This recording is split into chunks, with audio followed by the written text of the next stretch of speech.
These folks you've heard about quite a lot, particularly if you're involved in the paranormal, because they've done some terrific productions.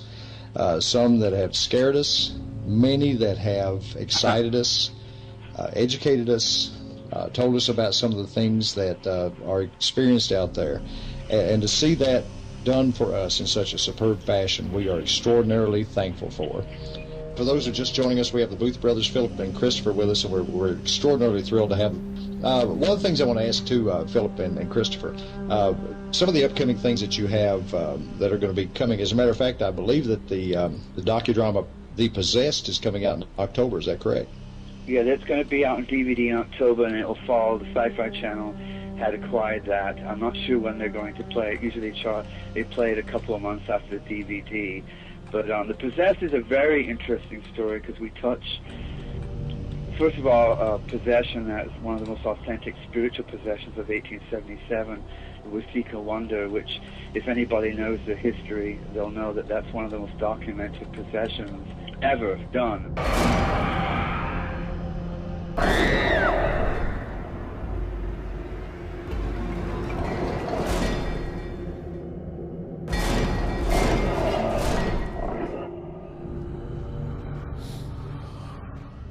So did you actually meet Rancy? Yes. She used to come visit my grandmother in Kansas. I guess it must have made you somewhat frightened to talk to her at first then. It did at first. My brother and I kind of walked around her at first when, because we heard this story. I have found that most of the people in the town are very familiar with the story and have very different opinions. Those that think it's the most beautiful story, as well as, without a doubt, it's all true. It was everywhere. It was all over the news, and it was everywhere. And even the Dalai Lama back then was informed of the case and his opinion versus reincarnation. It's one of the most unusual cases on record, spirit possession. Here we have a case where a dead person stepped into the body of a young girl. This is written in a pamphlet called The Wasika Wonder. It was written by Dr. E.W. Stevens, who was a first-hand witness to the latter half of the story. It's basically the possession of a 13-year-old girl by an 18-year-old girl who died 12 years earlier. Possession is a very hardcore type thing. It takes a lot to be able to free these children with the spirits that actually inhabit them. Something changed in me. I could feel it. I felt anger. Kept wanting to stab them and hurt them really bad.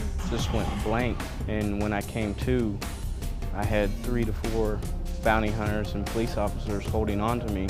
And his head just started flashing back and forth as somebody was just slapping him.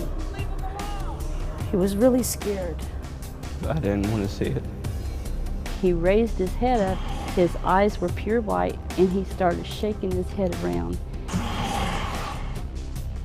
So Laurenci Venom, or Mary Roth, had the Roth family convinced that Laurenci had been possessed by the spirits of their dead daughter.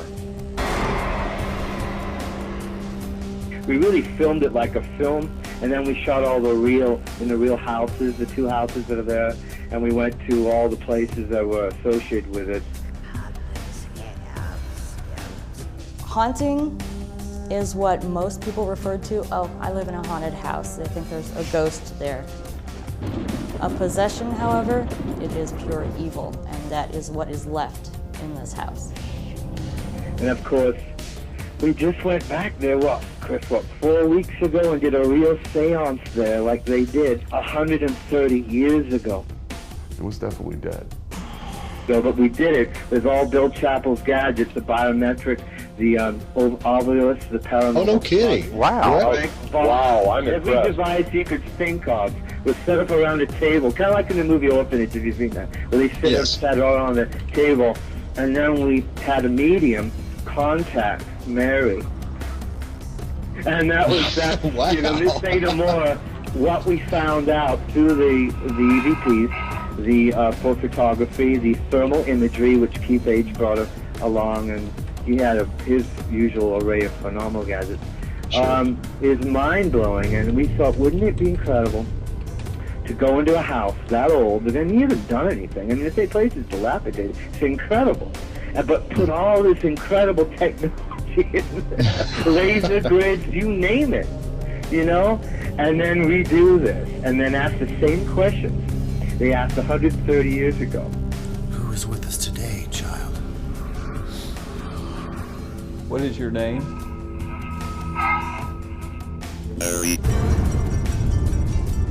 We didn't stop there. We went to Old St. Louis, Missouri. Oh, yeah, yeah. Picked up the rest of the Exorcist story, the real Exorcist, and talked. No kidding. And we talked to the two remaining priests that are still, you know, basically most of the priests have passed on, but there are two left that know about the case. During the day, he would be manic, would attack a crucifix in the room. But we actually picked it up and we went into an asylum where the boy was supposedly kept. There were 3 gentlemen and a lady came, and the very distinguished gentleman by the name of Father Halloran. That was at the point in time he told me about how they used this room to try to depossess this little boy. Welts formed on the boy's body. And we interviewed all this and went through all this and caught some amazing, very scary stuff. Wow. I've seen the devil. What's that? I exorcise you, most unclean spirit. It is God who commands you.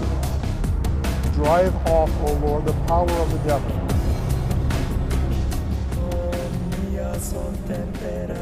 Using the puck, we've been asking questions while the ceremony's been going on. And it types out words. We typed in, "What is your name?" And it answered, "Legion."